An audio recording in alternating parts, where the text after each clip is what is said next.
Saya berdiri di lobi Hotel Indonesia Kempinski, Jakarta, jam 7.45 pagi, sambil memegang secangkir kopi Robusta panas yang baru diseduh barista lokal. Aromanya kuat, sedikit asam, dan langsung menyentuh lidah seperti peringatan halus. Di layar ponsel saya, headline Kompas dan CNN Indonesia masih menyala terang. AS desak izin lintas udara, respon Kemhan bikin publik bertanya-tanya. Saya, Michael Harrington, analis senior pertahanan dari sebuah think tank di Washington DC, sudah 12 tahun memantau dinamika Indo-Pasifik. Saya datang ke Indonesia kali ini dengan mandat jelas, memetakan seberapa cepat Jakarta akan menyerah pada tekanan Pentagon. Dalam briefing terakhir di Virginia, rekan-rekan saya bilang, Indonesia itu negara pragmatis. Kalau AS dorong keras soal kebebasan navigasi, mereka pasti buka pintu lebar-lebar dalam 48 jam. Saya percaya itu. Saya sudah melihat pola yang sama di Manila, di Bangkok, bahkan di Hanoi. Tekanan militer AS IKAD biasanya seperti gelombang pasang. Negara kecil cuma bisa pasang badan atau ikut arus.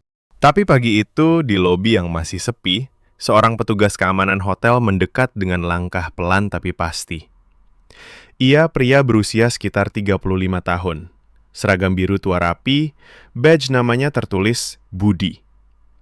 Dengan suara rendah dan sopan, ia meminta, "Maaf Pak, boleh saya lihat paspor Bapak sekali lagi?" "Prosedur standar untuk tamu asing hari ini." Saya mengangkat alis. "Saya sudah check-in semalam, kok masih?" Ia tersenyum tipis, tidak defensif. "Iya Pak, kami sedang tingkatkan pemeriksaan rutin. Hanya butuh 30 detik. Tangan saya merogoh tas, mengeluarkan paspor merah bergambar elang. Budi mengambilnya dengan dua tangan, memindai barcode-nya dengan alat genggam kecil, lalu mengembalikannya sambil mengangguk hormat. "Terima kasih Pak Michael. Selamat menikmati hari di Jakarta." Prosesnya cuma 38 detik. Tidak ada nada meminta maaf berlebihan, tidak ada keraguan di matanya. Hanya prosedur yang dijalankan dengan tenang. Saya kembali ke kursi, kopi di tangan sudah mulai dingin. Di kepala saya muncul pertanyaan pertama yang mengganggu. Kalau sebuah hotel bintang 5 saja bisa menjalankan protokol keamanan ekstra dengan begitu rapi tanpa drama, apa yang sebenarnya terjadi di balik pintu Kementerian Pertahanan Republik Indonesia? Saya buka aplikasi berita lagi. Pernyataan resmi Kemhan yang dirilis kemarin sore masih jadi sorotan. Juru bicara Kemhan, Mayor Jenderal R. Eko Prasetyo, hanya bilang 2 kalimat pendek dalam konferensi pers. "Kami sedang melakukan kajian mendalam sesuai prosedur nasional. Setiap keputusan akan diambil dengan mempertimbangkan kedaulatan udara dan kepentingan nasional Indonesia." Tidak ada kata setuju, tidak ada kami sedang memproses cepat, apalagi kami menghargai permintaan sekutu. Hanya kajian mendalam. Di Washington, kalimat seperti itu biasanya berarti kami sedang cari alasan untuk menolak. Tapi di sini, entah kenapa, terasa berbeda. Saya pesan taksi online. Aplikasi Grab langsung menawarkan 2 pilihan dalam 12 detik. Mobil listrik BYD atau Toyota Innova Hybrid. Saya pilih yang hybrid. Sopirnya, Mas Agus, tiba tepat 3 menit kemudian. Mobilnya bersih, AC dingin pas, dan aroma pine tree freshener yang ringan. "Pagi Pak, mau kemana hari ini?" tanyanya sambil menyalakan meteran. Saya jawab, "Ke kawasan sekitar Monas dulu, nanti saya kasih alamat detail."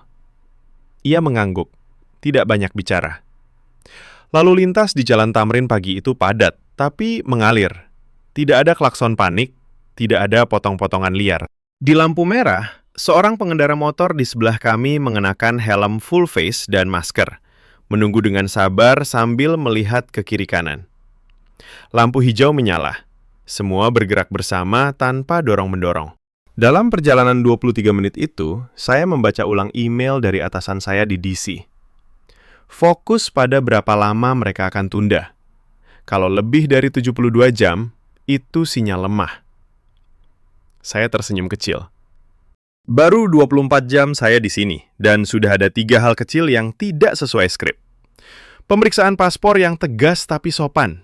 pernyataan Kemhan yang singkat tapi tegas, dan lalu lintas Jakarta yang ternyata bisa tertib di jam sibuk. Saat mobil berhenti di depan sebuah kafe kecil dekat Bundaran HI, Mas Agus menyerahkan kartu nama sederhana. "Kalau butuh jemput lagi, langsung WA saja, Pak. Hati-hati di jalan." Ia tidak minta tip ekstra, tidak memaksa obrolan politik. Hanya senyum dan lambaian tangan sebelum melaju pergi. Saya duduk di kafe itu, memesan es teh manis. Di meja sebelah, dua karyawan kantoran sedang berbincang pelan. Satu bilang, "Kemhan bilang kajian mendalam, ya sudah, kita tunggu saja. Yang penting bukan buru-buru, tapi benar." Yang lain mengangguk. "Iya, jangan sampai kita kasih celah, lalu besok-besok ada yang seenaknya lewat wilayah kita tanpa izin." Mereka bukan aktivis radikal. Hanya dua orang biasa yang minum kopi sebelum masuk kantor. Tapi nada suara mereka tenang. Tidak panik, tidak anti-Amerika berlebihan. Hanya kesadaran sederhana. Ada batas yang tidak boleh dilanggar seenaknya. Saat itu, saya mulai merasa ada sesuatu yang salah dengan asumsi saya selama ini. Saya datang untuk melihat negara yang akan menyerah dengan cepat. Tapi yang saya temui di 90 menit pertama adalah sebuah sistem yang bergerak pelan, tapi dengan arah yang jelas. Dan pertanyaan itu semakin menggantung di kepala saya. Kalau respons terhadap desakan izin lintas udara saja sudah begini hati-hati, apa yang akan terjadi kalau tekanan itu semakin keras? Apakah Indonesia benar-benar lunak seperti yang selama ini saya tulis di laporan-laporan saya? Atau justru sebaliknya? Saya kembali ke kamar hotel jam 11.20 pagi. Laptop sudah terbuka di meja kerja. Layar penuh dengan tangkapan layar berita dari berbagai portal. Detik, Tempo, Kompas, bahkan akun-akun X yang ramai sejak kemarin malam. Semua masih berkutat pada satu kalimat kunci dari Kemhan. Kajian mendalam sedang dilakukan sesuai prosedur hukum dan kepentingan nasional. Saya putar ulang rekaman konferensi pers yang diunggah resmi. Mayor Jenderal Eko Prasetyo berdiri di balik podium sederhana. Jas dinasnya rapi tanpa embel-embel. Ia tidak membaca teks panjang, hanya 2 paragraf. Diucapkan dengan nada datar tapi tegas. Kementerian Pertahanan Republik Indonesia menghargai setiap komunikasi dengan mitra internasional. Namun, setiap permintaan yang melibatkan wilayah udara nasional harus melalui mekanisme internal yang telah diatur dalam Undang-Undang Keamanan Nasional dan peraturan pemerintah terkait. Kami tidak akan tergesa-gesa. Tidak ada ancaman balik. Tidak ada kata kami tolak. Hanya kami sedang mengkaji. Di Washington, kalimat seperti itu biasanya diartikan sebagai penundaan diplomatis. Tapi di sini, rasanya seperti tembok tipis yang kokoh. Saya buka catatan lama saya tentang Indonesia tahun 2022. Saat itu saya tulis, Jakarta cenderung menghindari konfrontasi terbuka, lebih memilih akomodasi untuk menjaga stabilitas ekonomi. Sekarang, membaca ulang kalimat itu terasa naif. Saya putuskan untuk keluar lagi. Kali ini tujuannya adalah kantor sebuah lembaga think tank pertahanan di kawasan Sudirman. Saya janjian dengan seorang peneliti senior bernama Dr. Andi Saputra. Kami bertemu di lobi gedung yang bersih, lantai marmer mengkilap, AC dingin stabil. Tidak ada antrean panjang, tidak ada keos. Resepsionis perempuan berhijab menyapa saya dengan, "Selamat siang, Bapak Michael ya. Dr. Andi sudah menunggu di ruang rapat lantai 4. Lift naik hanya 25 detik. Ruang rapat kecil, meja kayu jati sederhana, 4 kursi. Dr. Andi datang tepat waktu, jam 13.05. Ia pria berusia 48 tahun. Kacamata tipis, baju batik lengan pendek yang rapi.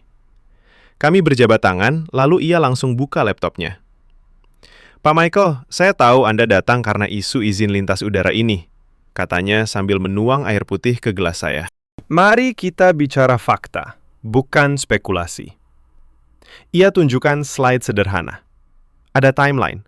Permintaan resmi dari Kedutaan Besar Amerika Serikat masuk tanggal 9 April pukul 14.37 walatangkekannya. Kemhan menerima, lalu langsung meneruskan ke Direktorat Hukum dan Direktorat Operasi.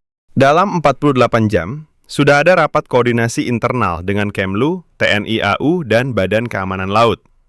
Bukan rapat besar-besaran dengan kamera, tapi rapat tertutup di ruang rapat biasa. Catatan rapat dicetak, ditandatangani, dan didistribusikan via sistem internal. Sistem kami bukan lambat karena birokrasi mati, jelas Dr. Andi. Tapi karena setiap lapisan harus memberikan catatan tertulis, supaya tidak ada yang bisa bilang, saya tidak tahu nanti. Ini sudah kami jalankan sejak reformasi 1998. Saya bertanya langsung, berapa lama biasanya proses seperti ini? Ia tersenyum kecil. Kalau tidak ada isu sensitif, bisa 7-14 hari. Kalau ada, bisa lebih. Tapi kami tidak pernah melebihi batas waktu yang kami tetapkan sendiri. Di luar jendela, hujan deras mulai turun. Suara air mengguyur kaca gedung terdengar ritmis. Dr. Andi melanjutkan. Publik bertanya-tanya karena mereka tahu betul, wilayah udara bukan barang dagangan. Kalau kami kasih izin begitu saja hari ini, besok bisa ada yang minta lagi dengan alasan lain. Kami belajar dari pengalaman di Natuna, di Laut Cina Selatan. Sekali longgar, sulit menutup lagi. Saya mencatat cepat. Di pikiran saya, perbandingan dengan Filipina muncul. Dulu saat ada insiden di Laut Cina Selatan, Manila langsung mengumumkan kerjasama militer tambahan dengan Amerika Serikat dalam waktu kurang dari seminggu. Di sini, bahkan setelah 72 jam, belum ada pengumuman apapun selain kajian sedang berjalan. Dr. Andi menutup laptopnya. Saya sarankan Anda lihat langsung bagaimana masyarakat biasa merespons. Bukan di Twitter yang ramai, tapi di warung kopi, di angkot, di kantor kecil. Di sana Anda akan lihat pola yang sama. Tenang, tapi tegas. Saya keluar dari gedung jam 14.40. Hujan sudah reda. Jalanan basah mengkilap. Saya naik ojek online. Pengemudinya, Mas Doni, memakai jas hujan transparan yang bersih. Hati-hati Pak, jalan licin, katanya sambil menyerahkan helm cadangan yang sudah disemprot disinfektan. Perjalanan 18 menit ke sebuah warung kopi di Kemang terasa aman. Tidak ada ngebut, tidak ada zigzag di antara mobil. Di warung kopi itu saya duduk di bangku kayu panjang. Pesan nasi goreng kambing dan es jeruk. Di meja sebelah, 3 orang. Seorang ibu rumah tangga, seorang sopir taksi, dan seorang mahasiswa sedang ngobrol pelan. Ibu itu bilang, kalau AS minta izin lewat, ya suruh mereka tunggu dulu. Kita ini negara berdaulat, bukan pangkalan. Supir taksi mengangguk. Betul. Lihat aja di berita. Kemhan bilang kajian. Artinya, mereka lagi hitung-hitungan. Jangan buru-buru, nanti malah rugi sendiri. Mahasiswa yang memakai kaos kampus menambahkan. Yang penting transparan. Kalau nanti hasil kajiannya tolak, ya kita dukung. Kalau setuju dengan syarat ketat, juga oke. Tapi jangan diam-diam. Mereka tidak berteriak. Tidak ada kata-kata kasar. Hanya obrolan biasa sambil makan siang. Tapi di balik kalimat sederhana itu, ada kesadaran kolektif yang sama. Ini soal harga diri bangsa. Bukan soal suka atau tidak suka dengan Amerika. Saya menghabiskan es jeruk sambil mencatat. Prasangka saya mulai retak pelan-pelan. Saya yang selama ini menulis laporan bahwa Indonesia cenderung akomodatif demi investasi dan bantuan militer, sekarang melihat sesuatu yang lebih dalam. Bukan sikap anti-AS, tapi sikap kami punya aturan sendiri. Jam menunjukkan 16.15 saat saya kembali ke hotel. Di lift, seorang staf kebersihan menyapa saya dengan, "Selamat sore, Pak." Ia mendorong troli sampah dengan pelan, tidak mengganggu. Di kamar, saya buka jendela. Suara azan maghrib mulai berkumandang dari masjid di seberang. Suaranya jernih, tidak tergesa. Saya duduk di balkon. Angin sore Jakarta yang masih lembab menyapa wajah. Headline di ponsel masih sama, tapi sekarang terasa berbeda. Publik bertanya-tanya bukan karena panik. Mereka bertanya-tanya karena mereka peduli. Dan saya, yang datang dengan keyakinan bahwa Jakarta akan cepat menyerah, mulai merasa bahwa mungkin saya yang salah selama ini. Mungkin respon Kemhan yang bikin publik bertanya-tanya justru adalah cara Indonesia menjaga keseimbangan, tanpa harus berteriak keras di panggung internasional. Saya memutuskan untuk tidak menunggu lebih lama. Pagi berikutnya, tepat jam 8.30, saya sudah berada di depan gedung Kementerian Pertahanan di Jalan Medan Merdeka Barat. Udara masih sejuk, matahari baru naik. Tapi antrean taksi dan ojek online di depan gerbang sudah rapi mengular. Tidak ada suara klakson memekakkan. Tidak ada orang berdesak-desakan. Petugas satpam dengan seragam hijau tua berdiri di posnya, memeriksa setiap kendaraan dengan alat scan bawah mobil yang digerakkan pelan. Saya turun dari Grabcar hitam yang tepat waktu. Sopirnya, Mas Budi, bilang pelan, "Pak, saya tunggu di luar ya kalau Bapak keluar nanti. Nomor saya sudah di aplikasi." Ia tidak mematikan mesin, hanya menurunkan kaca jendela dan mengangguk sopan. Di gerbang utama, seorang prajurit TNI berpangkat Letnan II menyambut saya. "Bapak Michael Harrington, ada janji dengan Kolonel Hadi Wijaya jam 9. Silakan ikut saya." Proses pemeriksaan tas dan body scanner hanya memakan waktu 47 detik. Tidak ada pertanyaan berbelit, tidak ada tatapan curiga. Hanya prosedur yang dijalankan dengan tenang dan efisien. Kami berjalan menyusuri koridor gedung yang bersih. Lantai keramik mengkilap, dinding dicat putih netral. Lampu neon menyala stabil, tidak kedip-kedip. Di ujung koridor, ada papan pengumuman digital yang menampilkan jadwal rapat hari itu dengan huruf jelas. Jam 09.05 tepat, Kolonel Hadi sudah menunggu di ruang tamu kecil lantai 3. Ia pria berusia 52 tahun, rambut pendek rapi, seragam dinas lengkap dengan tanda pangkat yang mengkilap. Meja kerjanya sederhana. Satu laptop, tumpukan map warna coklat, dan secangkir teh hangat. "Selamat datang di Kemhan, Pak Michael," katanya sambil berdiri dan berjabat tangan. "Saya tahu Anda sedang mengikuti isu izin lintas udara. Silakan duduk. Kopi atau teh?" Saya minta kopi hitam. Dalam 2 menit, seorang staf wanita masuk membawa nampan. Kopinya panas, aromanya kuat, disajikan dengan gula dan susu terpisah. Kolonel Hadi langsung ke pokok. Ia buka map di depannya. "Permintaan dari pihak Amerika Serikat masuk tanggal 9 April pukul 14.37 WIB melalui saluran resmi kedutaan. Kami langsung distribusikan ke 3 direktorat, hukum, operasi, dan intelijen.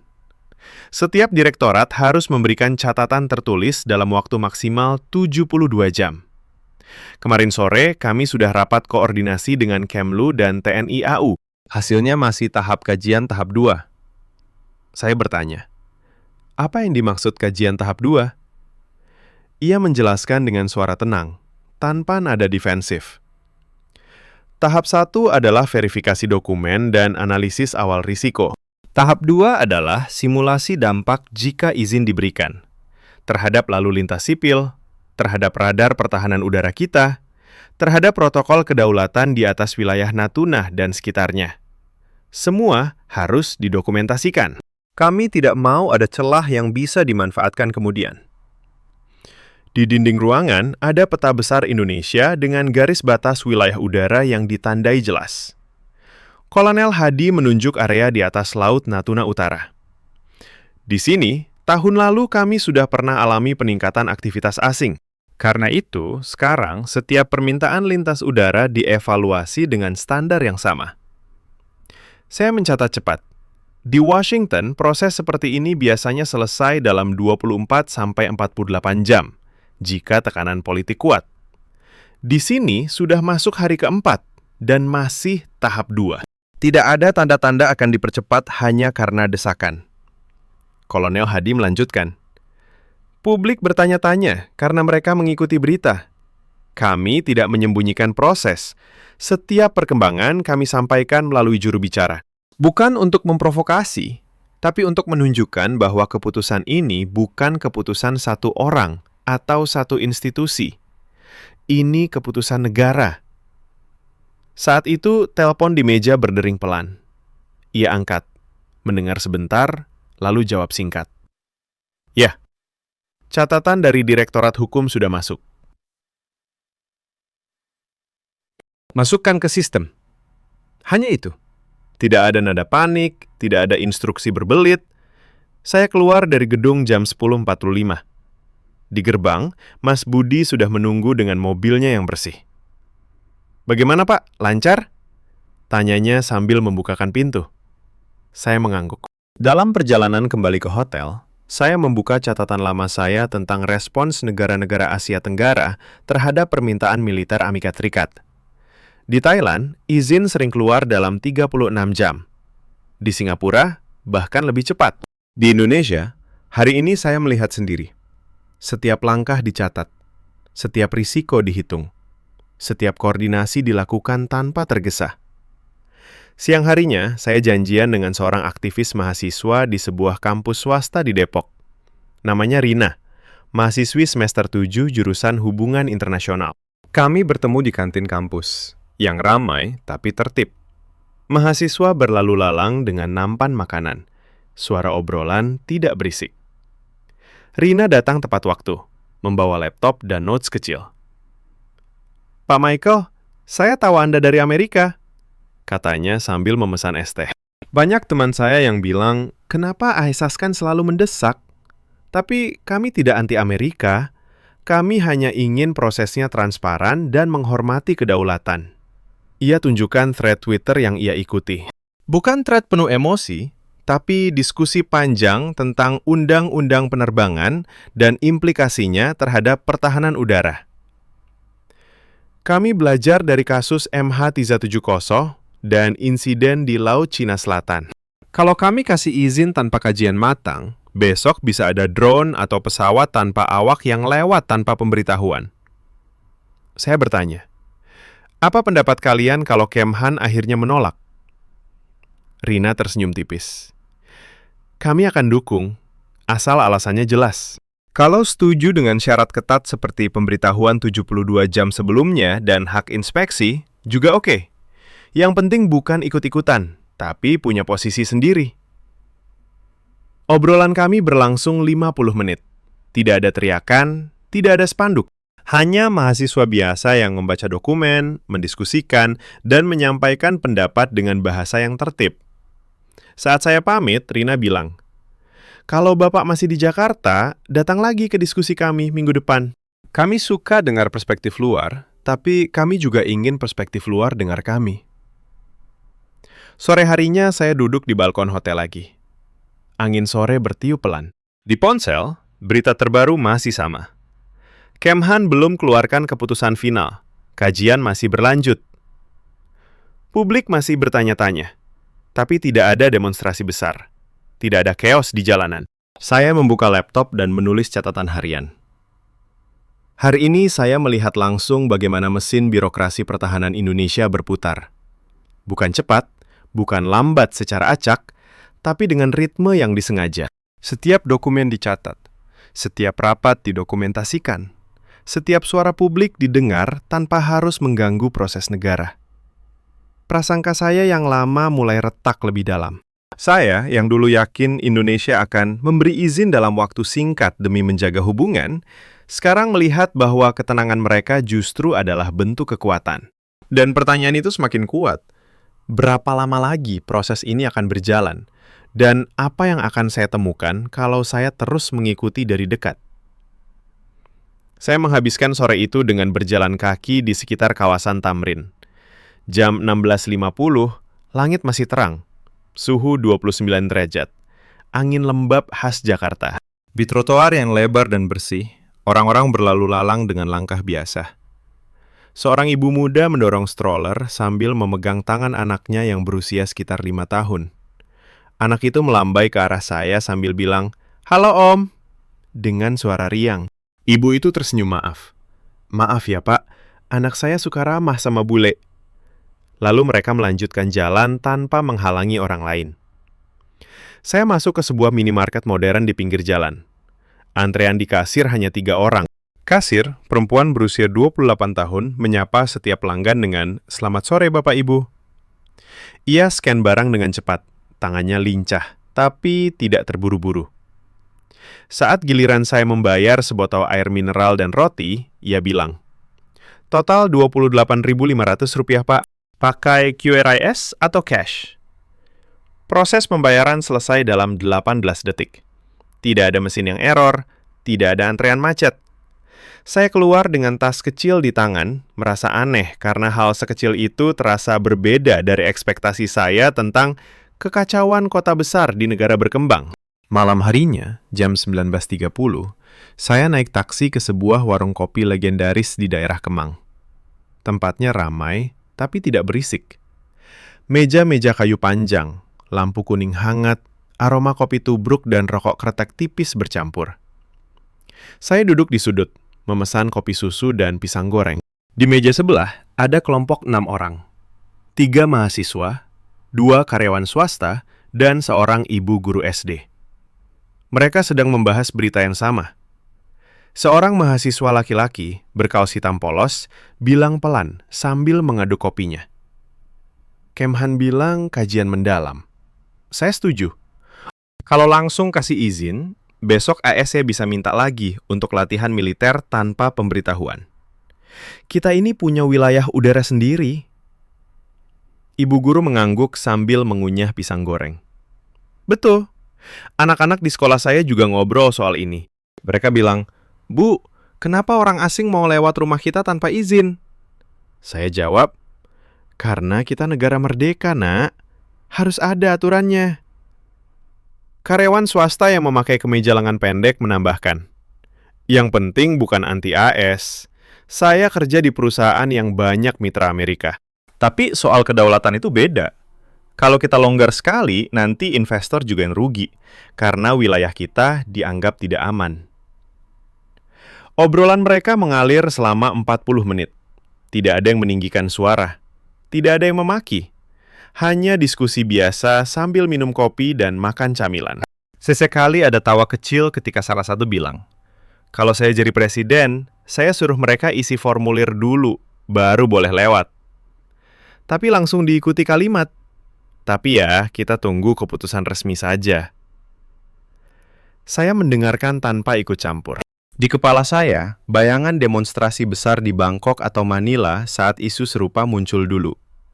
Di sana jalanan macet total, spanduk-spanduk besar, teriakan-teriakan emosional.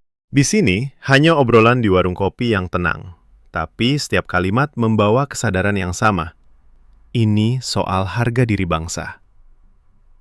Keesokan paginya, jam 9.15, saya kembali ke kampus yang sama di Depok. Kali ini ada diskusi kecil di ruang seminar Fakultas Ilmu Sosial. Ruangan ber-AC, kursi plastik rapi, proyektor menyala tepat waktu. Moderator, seorang dosen muda, membuka acara jam 9.30 tepat. Ada 28 mahasiswa hadir, semuanya duduk tertib. Topiknya, kedaulatan udara di tengah dinamika Indo-Pasifik. Salah seorang pembicara mahasiswa, bernama Faisal, berdiri di depan dengan slide sederhana. Ia tunjukkan peta wilayah udara Indonesia dan jalur penerbangan sipil. Kalau kita kasih izin lintas tanpa kajian matang, risiko terhadap penerbangan Garuda dan Lion Air bisa meningkat. Data dari tahun lalu menunjukkan peningkatan aktivitas asing di zona itu sudah 17%. Mahasiswi lain angkat tangan. Saya setuju, prosesnya lambat. Tapi lambat di sini artinya teliti. Bukan karena tidak mampu, tapi karena kita ingin keputusan yang benar. Bukan keputusan yang cepat, tapi menyesal kemudian. Diskusi berlangsung 75 menit. Setiap orang yang bicara diberi waktu 2 menit. Tidak ada yang memotong. Moderator mengatur dengan tegas, tapi ramah. Saat sesi tanya jawab, pertanyaan-pertanyaan yang muncul bukan emosional, tapi teknis. Apa implikasi terhadap ASEAN Outlook on the Indo-Pacific? Atau, bagaimana koordinasi dengan negara tetangga? Saya duduk di baris belakang, mencatat tanpa suara. Di akhir acara, dosen menutup dengan kalimat sederhana. Kita boleh berbeda pendapat, tapi proses harus tetap jalan sesuai aturan. Itu yang membedakan kita. Saat keluar ruangan jam 11.10, hujan gerimis mulai turun. Mahasiswa berlarian mengambil payung atau jas hujan dari tas mereka. Tidak ada teriakan panik, hanya tawa kecil dan, "Ayo cepat ke kantin sebelum basah kuyup." Saya berdiri di teras, melihat mereka bergerak tertib. Siang itu saya makan siang di kantin kampus. Nasi padang dengan rendang dan daun singkong. Pelayan bilang, "Tunggu sebentar ya Pak, rendangnya baru matang 10 menit lalu." Makanannya datang hangat, porsi pas, rasa autentik. Di meja sebelah, dua mahasiswa masih melanjutkan obrolan dari seminar tadi. Satu bilang, "Kalau Kemhan tolak, saya dukung. Tapi harus ada komunikasi yang baik ke publik, biar tidak ada misinformasi." Saya pulang ke hotel jam 14.30. Di lift, seorang tamu asing lain, pria Eropa, sedang berbicara di telepon dengan suara keras. "Ini negara yang lambat sekali, bro. Semua harus nunggu." Saya hanya tersenyum dalam hati. Dulu saya mungkin akan setuju. Sekarang, setelah 3 hari melihat sendiri, saya mulai memahami bahwa lambat di sini bukan berarti lemah. Malam harinya, saya duduk di balkon lagi. Ponsel bergetar dengan notifikasi berita baru.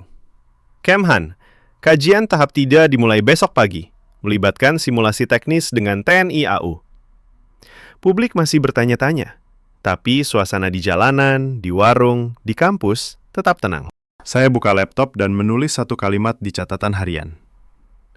Hari ini saya melihat bahwa publik bertanya-tanya bukanlah tanda kekacauan. Justru itu adalah tanda bahwa masyarakat Indonesia peduli pada proses, bukan hanya pada hasil. Prasangka saya tentang negara yang mudah digoyang mulai runtuh pelan-pelan. Yang tersisa adalah rasa ingin tahu yang lebih dalam. Apa yang akan terjadi kalau proses ini terus berlanjut? Dan bagaimana cara Indonesia menjaga keseimbangan di tengah tekanan besar tanpa kehilangan ketenangan mereka? Saya menghabiskan 2 hari berikutnya dengan membandingkan apa yang saya lihat di Jakarta dengan pengalaman saya di negara lain.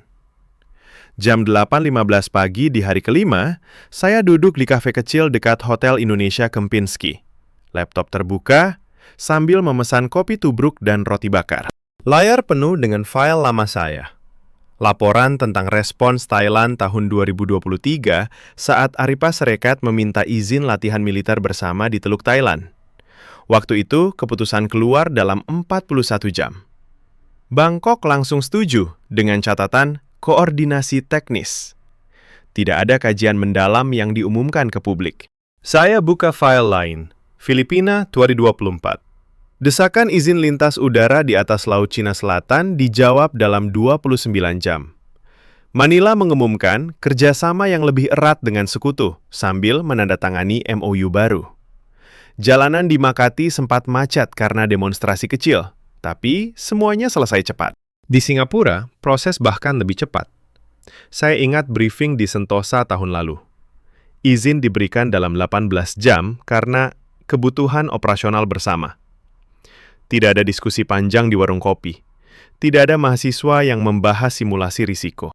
Sekarang, di Jakarta, sudah hari kelima, dan Kemhan baru masuk tahap 3, simulasi teknis dengan TNI AU.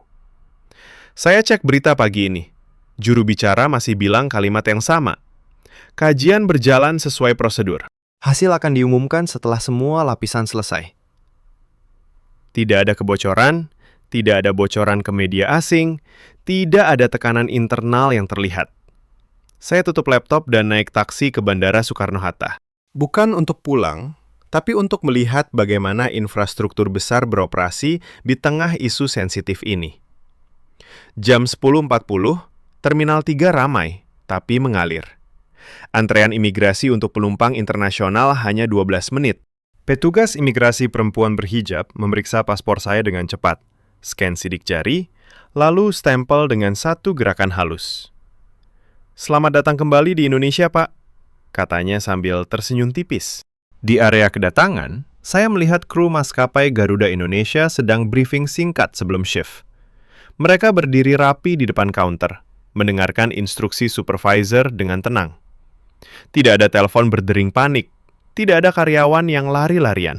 Di sampingnya, petugas keamanan bandara memeriksa tas secara acak dengan alat swab. Prosesnya 25 detik per tas. Seorang turis Australia di depan saya sempat bertanya, "Kenapa diperiksa lagi?" Petugas menjawab sopan, "Prosedur standar hari ini, Pak, untuk keamanan bersama." Saya duduk di sebuah restoran cepat saji di dalam terminal. Pesan nasi ayam geprek dan es teh. Di meja sebelah, dua pilot Garuda sedang makan siang. Satu bilang pelan, "Kalau ada izin lintas Amerika Serikat, kita harus siap adjust rute sipil. Tapi keputusan ada di Kemhan dan Airnav." Yang lain mengangguk. "Iya, yang penting simulasi mereka selesai dulu. Jangan sampai ada konflik jadwal." Obrolan mereka singkat, profesional, tanpa drama. Saya ingat di Bandara Ninoy Aquino Manila dulu, saat isu serupa, pilot-pilot lokal banyak yang protes terbuka di grup chat yang bocor ke media. Di sini, hanya obrolan tenang sambil makan. Sore harinya, saya kembali ke kota dan mampir ke sebuah showroom mobil listrik di kawasan Kuningan. Saya pura-pura tertarik beli, tapi sebenarnya ingin lihat bagaimana sektor swasta merespons ketegangan geopolitik. Salesnya, seorang pemuda bernama Reza, 29 tahun, menyambut saya dengan, "Selamat sore, Pak. Mau lihat BYD atau Wuling?" Kami ngobrol sambil melihat mobil. Reza bilang, "Pasar lagi bagus, Pak. Banyak yang pilih listrik karena subsidi pemerintah. Soal berita izin lintas udara, saya sih biasa saja. Yang penting bisnis jalan, tapi kedaulatan tetap dijaga. Kalau Kemhan bilang kajian, ya kita tunggu. Investor asing juga ngerti kok. Mereka sudah biasa dengan ritme Indonesia." Ia tunjukkan data penjualan bulan lalu di tabletnya. Angkanya naik 14% dibanding bulan sebelumnya. "Lihat, Pak, ekonomi tetap bergerak. Tidak ada yang panik cuma karena ada desakan dari luar." Malam itu, jam 20.45, saya duduk di restoran Padang di Menteng. Ruangan ber-AC sejuk. Pelayan mengenakan baju adat sederhana. Pesanan saya, rendang, ayam pop, dan sambal ijo, datang lengkap dalam 14 menit. Rasa tidak berubah, pedas pas, daging empuk. Di meja belakang ada keluarga kecil, ayah, ibu, dan 2 anak SD. Ayahnya bilang ke anaknya, "Besok sekolah jangan lupa baca berita tentang Kemhan ya, biar tahu negara kita punya cara sendiri menjaga langit." Anak laki-lakinya, kelas 5, mengangguk sambil makan. "Iya, Pak. Guru bilang kita harus bangga karena Indonesia tidak gampang digertak." Saya mendengarkan tanpa suara. Di sini, bahkan anak kecil diajarkan untuk memahami proses negara dengan cara sederhana. Bukan kebencian, tapi kesadaran. Keesokan paginya, saya buka email dari kantor di Washington. Atasan saya tulis, "Update? Sudah berapa hari mereka tunda? Kita perlu proyeksi kapan mereka akan menyerah." Saya balas singkat, "Masih tahap simulasi teknis. Tidak ada tanda menyerah. Proses mereka lebih terstruktur dari yang saya kira." Saya tutup email dan berdiri di jendela kamar hotel. Di bawah, lalu lintas Jalan Sudirman mengalir lancar meski jam sibuk. Sebuah bus Transjakarta lewat tepat waktu. Penumpang naik turun tertib. Seorang pengendara motor berhenti di lampu merah, memakai helm dan masker, menunggu dengan sabar sambil melihat kiri kanan. Saya duduk kembali, membuka catatan lama saya tentang negara lemah di Asia Tenggara. Banyak kalimat yang sekarang terasa salah. Saya yang dulu yakin bahwa tekanan militer Amerika Serikat selalu berhasil dalam waktu singkat, sekarang melihat pola yang berbeda di Indonesia. Mereka tidak berteriak, tidak buru-buru menolak, tapi juga tidak langsung membuka pintu. Mereka hanya menjalankan proses mereka sendiri. Dan semakin lama saya di sini, semakin jelas bahwa respon Kemhan yang bikin publik bertanya-tanya bukanlah kelemahan. Justru itu adalah cara mereka menjaga keseimbangan. Tenang di permukaan, tegas di dalam.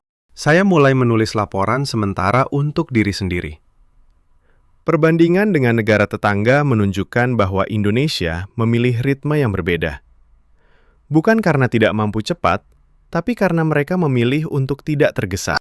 Dan masyarakat mendukung itu bukan dengan demonstrasi besar, tapi dengan pemahaman sehari-hari. Prasangka saya tentang negara yang mudah digoyang sudah hampir runtuh total. Yang tersisa hanyalah rasa hormat yang mulai tumbuh pelan. Dan pertanyaan yang semakin besar, apa yang akan saya lihat kalau proses kajian ini mencapai tahap akhir? Saya duduk di balkon kamar hotel jam 6.50 pagi. Kopi Robusta masih mengepul di meja kecil. Udara Jakarta pagi itu sejuk. Angin tipis membawa aroma tanah basah setelah hujan semalam. Ponsel saya bergetar pelan. Notifikasi berita baru dari CNBC Indonesia. Kemhan mulai simulasi teknis tahap akhir. Hasil kajian diperkirakan keluar pekan depan. Tidak ada pernyataan bombastis. Hanya fakta singkat. Simulasi dilakukan di Pusat Komando TNI AU di Halim Perdana Kusuma. Melibatkan 47 personel teknis dan fokus pada 3 skenario risiko lalu lintas udara sipil. Saya baca ulang 3 kali. Di Washington, berita seperti ini biasanya disertai spekulasi apakah Jakarta akan menyerah atau tidak. Di sini, nada beritanya datar, seperti melaporkan jadwal kereta api yang terlambat 15 menit. Saya tutup mata sebentar. Semua yang saya lihat selama 6 hari ini berputar di kepala seperti film pendek. Pemeriksaan paspor di lobi hotel yang tegas tapi sopan. Rapat koordinasi di Kemhan yang didokumentasikan rapi. Diskusi mahasiswa di Depok yang tertib. Obrolan warung kopi yang tenang. Lalu lintas yang mengalir. Bandara yang efisien. Bahkan anak SD yang diajarkan, kita punya cara sendiri. Semua itu bertabrakan dengan asumsi lama saya. Saya ingat briefing di Pentagon tahun lalu. Seorang kolonel bintang 2 bilang dengan yakin, Indonesia itu negara pragmatis. Kalau kita desak dengan paket bantuan militer plus investasi, mereka akan buka jalur dalam seminggu. Saya mencatat kalimat itu sebagai fakta. Sekarang, setelah melihat sendiri, kalimat itu terasa seperti lelucon yang sudah basi. Saya buka file laporan sementara di laptop. Judulnya masih Indonesia and US Air Transit Request Preliminary Assessment. Saya hapus paragraf pertama yang saya tulis di pesawat saat terbang ke sini. Jakarta kemungkinan besar akan memberikan izin terbatas dalam waktu singkat untuk menjaga hubungan ekonomi. Sekarang saya ganti dengan kalimat baru. Saya salah. Selama 6 hari di lapangan, saya tidak menemukan negara yang mudah digoyang. Yang saya temukan adalah sebuah mesin negara yang bergerak dengan ritme sendiri. Lambat di permukaan, tapi sangat terstruktur di dalam. Masyarakat tidak panik, tidak demonstrasi besar-besaran, tapi mereka mengawasi proses dengan kesadaran yang tenang. Saya berhenti mengetik. Tangan saya terasa berat. Ini pertama kalinya dalam 12 tahun karir saya mengakui di catatan pribadi bahwa asumsi saya salah total. Siang harinya, jam 13.10, saya janjian dengan seorang sumber di dalam pemerintahan. Bukan pejabat tinggi, tapi seorang analis senior di Badan Intelijen Negara yang mau bicara secara tidak resmi. Kami bertemu di sebuah restoran sederhana di kawasan Cikini. Meja kayu biasa, kipas angin berputar pelan. Aroma gulai kambing menguar dari dapur. Ia datang tepat waktu, memakai kemeja batik lengan pendek, tas lempang kecil. Kita bicara off the record ya, Pak Michael, katanya sambil menuang air putih. Namanya Pak Joko, usia 54 tahun, suaranya rendah dan tenang. Saya langsung tanya, kenapa proses ini begitu hati-hati? Di negara lain, tekanan Amerika Serikat biasanya langsung berhasil. Ia tersenyum tipis, mengaduk gulainya pelan. Karena kami belajar dari sejarah. Tahun 1965, tahun 1998, bahkan kasus Natuna 2019-2020. Setiap kali kita tergesa, ada harga yang harus dibayar kemudian. Sekarang kami punya mekanisme. Setiap keputusan pertahanan harus melewati 3 lapis kajian tertulis, 2 kali simulasi, dan 1 kali konsultasi internal dengan DPR komisi terkait. Bukan karena kami lemah, justru karena kami ingin keputusan itu bertahan lama. Saya bertanya lagi. Publik bertanya-tanya, apakah itu mengganggu? Pak Joko geleng kepala. Justru sebaliknya, kalau publik diam total, itu baru bahaya. Pertanyaan mereka adalah bagian dari checks and balances alami. Mereka tidak turun ke jalan memblokir. Mereka hanya diskusi di warung, di kantor, di grup WA keluarga. Itu membuat pemerintah harus lebih teliti. Dan itu kekuatan kami. Ia melanjutkan sambil makan. Lihat saja cara kami tangani COVID dulu. Banyak yang bilang lambat. Tapi vaksinasi kami akhirnya salah satu yang tercepat di Asia Tenggara karena proses internal yang ketat. Sama dengan ini. Lambat di awal. Tapi ketika keputusan keluar, semua pihak sudah siap. Obrolan kami berlangsung 65 menit. Tidak ada nada sombong. Tidak ada klaim kami hebat. Hanya penjelasan fakta demi fakta, diselingi suapan nasi dan gula yang habis pelan. Saat kami pamit di depan restoran, Pak Joko bilang, "Kalau Bapak kembali ke Washington, tolong tulis yang sebenarnya. Bukan yang kami anti-AS atau pro-China. Kami hanya pro-Indonesia." Itu saja. Saya berjalan kembali ke hotel sambil berpikir. Kata-kata itu menggema. Kami hanya pro-Indonesia. Malam harinya, jam 21.30, saya berdiri di jendela kamar lantai 18. Lampu-lampu Jakarta berkelap-kelip di bawah. Di kejauhan, menara-menara Sudirman menyala stabil. Saya buka catatan harian dan menulis satu paragraf panjang. Hari ini saya mengakui kesalahan saya di depan cermin. Saya datang ke sini dengan prasangka bahwa Indonesia adalah negara lunak yang akan menyerah pada desakan pertama. Yang saya temukan adalah sebaliknya. Bukan kekerasan, bukan teriakan, bukan penolakan mentah-mentah. Tapi sebuah keteguhan yang tenang yang dibangun dari proses, dari ingatan sejarah, dari kesadaran masyarakat biasa yang duduk di warung kopi sambil bilang, kita punya cara sendiri. Saya yang selama ini menulis laporan Indonesia akan akomodatif, sekarang harus menulis ulang semuanya.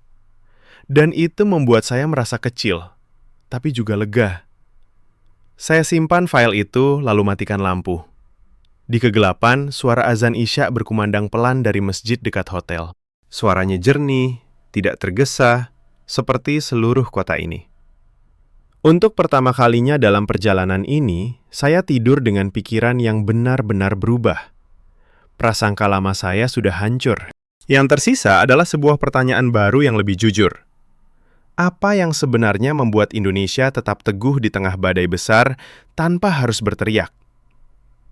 Dan besok, saat saya mendekati tahap akhir kajian Kemhan, saya tahu jawaban itu akan semakin jelas.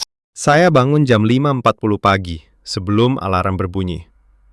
Kamar hotel masih gelap, hanya cahaya lampu jalanan yang menyusup lewat celah gorden. Saya duduk di tepi tempat tidur, membuka laptop, dan membaca ulang paragraf yang saya tulis malam. Kata-kata itu terasa berat, tapi benar. Prasangka saya sudah runtuh. Sekarang tinggal melengkapi cerita dengan satu lapisan terakhir sebelum keputusan resmi keluar. Jam 8.15, saya sudah berada di sebuah ruang pertemuan kecil di kawasan Kuningan. Kali ini janji dengan seorang pensiunan Letnan Jenderal TNI AU bernama Pak Bambang Sudirman. Ia 68 tahun, rambut putih rapi, memakai kemeja putih lengan pendek dan celana kain hitam. Kami bertemu di kantor kecil lembaga kajian strategis yang ia pimpin sekarang. Ruangan sederhana, rak buku penuh dokumen tebal, peta dinding besar, dan 2 kursi rotan yang nyaman. Pak Bambang menyambut saya dengan jabat tangan kuat, tapi tidak berlebihan. Silakan duduk, Pak Michael. Teh atau kopi? Kopi hitam ya, seperti kemarin di hotel. Ia langsung ke inti tanpa basa-basi. Anda ingin tahu mengapa kami begitu hati-hati dengan izin lintas udara? Saya akan ceritakan dari pengalaman pribadi. Ia ambil map lama dari rak, membukanya pelan. Di dalamnya ada foto-foto hitam putih dan dokumen kuning tua. Tahun 1980-an, saya masih kapten. Kami pernah izinkan pesawat asing lewat wilayah udara Natuna untuk latihan.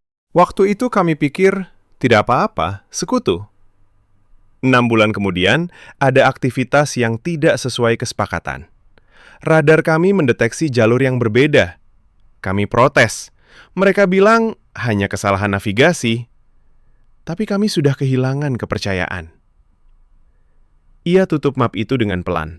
Sejak itu, setiap permintaan lintas udara harus melewati simulasi penuh. Bukan karena kami curiga berlebihan, tapi karena kami ingat. Kedaulatan udara itu seperti pagar rumah. Kalau sekali dibuka tanpa kunci cadangan, besok tetangga bisa masuk seenaknya. Saya bertanya, apa prinsip utama yang digunakan Kemhan sekarang? Pak Bambang menatap saya langsung. Matanya tenang, tapi tajam. 3 prinsip sederhana yang diajarkan sejak akademi. 1. Kedaulatan bukan untuk ditawar. 2. Proses harus tertulis dan bisa dipertanggungjawabkan di depan rakyat. 3. Keputusan diambil bukan untuk menyenangkan satu pihak, tapi untuk menjaga masa depan anak cucu. Ia bangun, berjalan ke peta dinding, menunjuk garis batas wilayah udara Indonesia yang luas. Lihat ini. Dari Sabang sampai Merauke, lebih dari 5 juta kilometer persegi. Kalau kami kasih izin begitu saja, besok ada yang minta lagi untuk misi lain. Lalu bagaimana kami jaga pesawat Garuda yang terbang dari Jakarta ke Jayapura? Bagaimana kami jaga nelayan di Natuna yang sudah turun-temurun? Suara Pak Bambang tetap rendah, tidak emosional. Publik bertanya-tanya karena mereka juga ingat sejarah yang sama. Bukan karena mereka benci Amerika. Banyak dari mereka punya saudara yang kerja di perusahaan Amerika atau belajar di universitas sana. Tapi soal langit di atas kepala kita, itu beda. Kami bicara hampir 2 jam. Ia ceritakan detail simulasi yang sedang berjalan. Bagaimana TNI AU mensimulasikan 12 skenario berbeda, termasuk gangguan komunikasi dan peningkatan lalu lintas sipil. Setiap skenario dicatat menit demi menit, lalu dibahas di rapat evaluasi yang dihadiri perwakilan dari 3 kementerian. Bukan rapat mewah di Hotel Bintang 5, katanya sambil tersenyum kecil. Hanya ruang rapat biasa, kopi tubruk, dan proyektor yang kadang panas. Tapi catatannya lengkap. Saat kami pamit di depan pintu, Pak Bambang bilang satu kalimat yang langsung menggema di kepala saya. Michael, kekuatan Indonesia bukan di suara keras. Kekuatan kami di ketenangan saat menjalankan proses. Kalau Anda tulis laporan, tulis itu. Jangan tulis kami anti siapa-siapa. Tulis saja, kami pro masa depan kami sendiri. Saya keluar dari gedung jam 10.40. Matahari sudah tinggi, tapi angin masih sejuk. Saya naik ojek online kembali ke hotel. Pengemudinya, Mas Rudi, memakai helm full face dan jaket safety. Di perjalanan, ia tiba-tiba bilang, "Pak, Bapak dari Amerika ya? Soal izin lintas itu, saya dengar di radio tadi pagi. Semoga Kemhan ambil keputusan yang terbaik. Yang penting, kita tetap aman di langit kita." Saya hanya mengangguk. Kata-kata sederhana dari sopir ojek itu sama dengan yang dikatakan pensiunan jenderal tadi pagi. Kesadaran yang sama di semua lapisan masyarakat. Siang harinya saya kembali ke warung kopi di Kemang yang sama. Kali ini saya duduk di meja yang lebih dekat dengan kelompok lokal. Ada 4 orang. Seorang arsitek, seorang ibu rumah tangga, seorang guru, dan seorang teknisi IT. Mereka sedang membahas berita simulasi Kemhan. Arsitek bilang, "Saya baca di koran, mereka simulasi 12 skenario. Bagus. Jangan sampai kita kena dampaknya nanti." Ibu rumah tangga menambahkan sambil menyeduh teh. Anak saya tanya kemarin, "Bu, kalau pesawat asing lewat, kita boleh apa?" Saya jawab, "Kita boleh tanya dulu, Nak. Karena itu langit kita." Guru tersenyum. Di sekolah, kami ajarkan Pancasila bukan cuma hafalan, tapi juga artinya. Kedaulatan itu harus dijaga dengan cara yang bermartabat. Teknisi IT mengangguk sambil menatap ponsel. Yang penting transparan. Kalau nanti hasilnya keluar, kita dukung apapun keputusannya. Asal alasannya jelas. Obrolan mereka mengalir seperti air mengalir di sungai kecil. Tenang, tapi punya arah. Tidak ada yang saling memotong.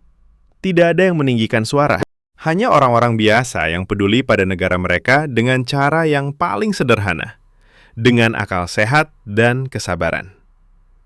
Sore menjelang maghrib, saya berdiri di balkon hotel sekali lagi.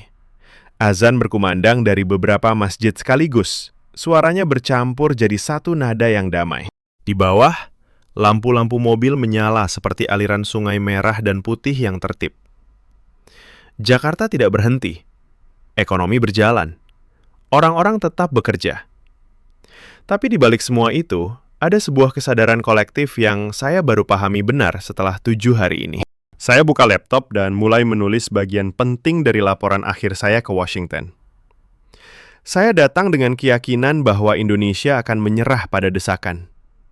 Saya salah. Yang saya temukan adalah sebuah bangsa yang menjaga kedaulatannya dengan cara yang paling Indonesia. Pelan, tapi pasti. Tenang, tapi tegas. Tanpa perlu teriak di panggung dunia. Proses Kemhan bukanlah birokrasi mati.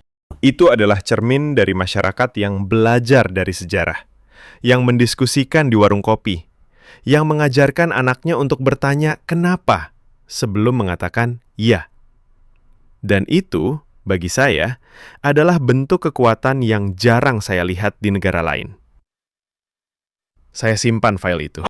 Tangan saya berhenti di atas keyboard. Untuk pertama kalinya dalam karir saya merasa bukan lagi analis yang datang untuk mengukur negara ini. Saya merasa seperti tamu yang baru saja belajar menghormati tuan rumah dengan cara yang paling dalam. Besok, saat keputusan akhir mendekat, saya tahu satu hal pasti. Indonesia tidak perlu berteriak untuk dilihat. Cukup dengan menjalankan prosesnya sendiri. Dengan tenang, ia sudah membuat dunia, termasuk saya, bertanya-tanya. Saya berdiri di Terminal 3 Bandara Soekarno-Hatta, jam 19.20 malam. Tas koper hitam saya sudah di-check-in, boarding pass di tangan. Tapi langkah saya terasa berat.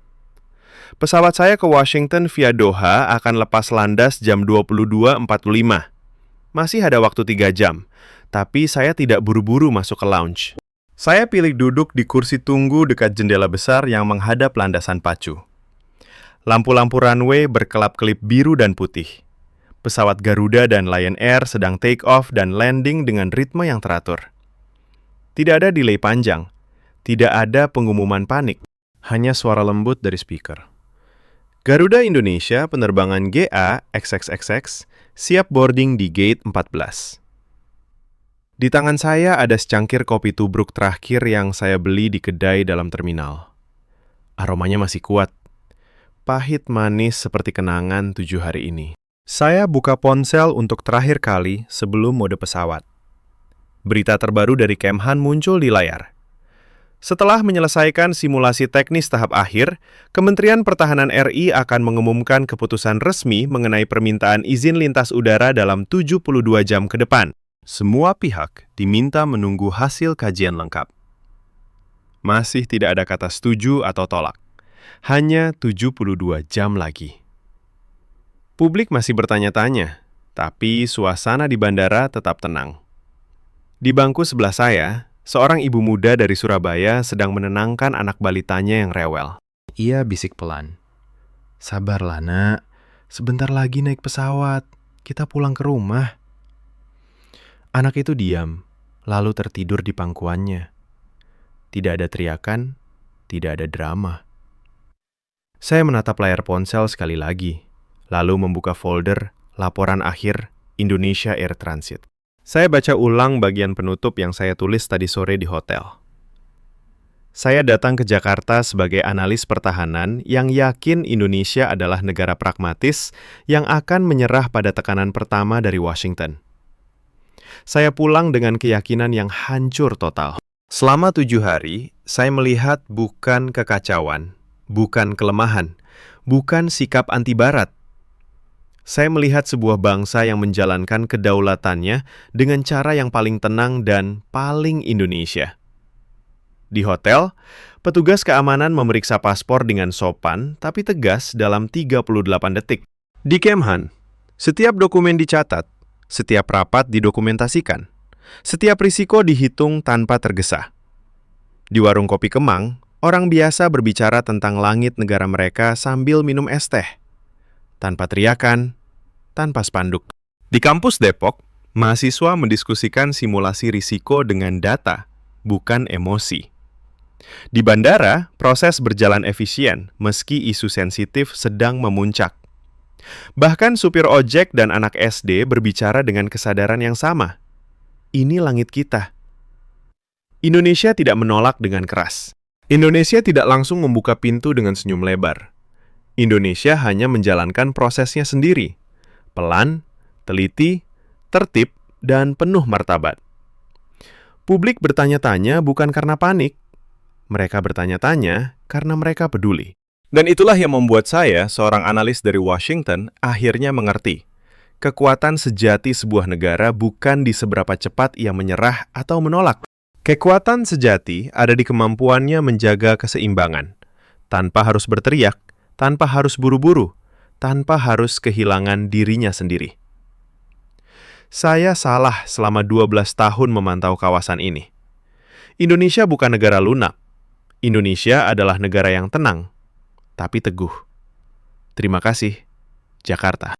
Kamu telah mematahkan prasangka saya dengan cara paling halus, dengan menunjukkan kehidupan sehari-hari yang berjalan seperti biasa sambil menjaga langit di atas kepala kalian dengan penuh kesabaran dan kehati-hatian. Saya pulang bukan sebagai analis yang lebih pintar. Saya pulang sebagai tamu yang baru belajar menghormati tuan rumah. Dan kali ini, saya tidak akan menulis laporan yang sama lagi.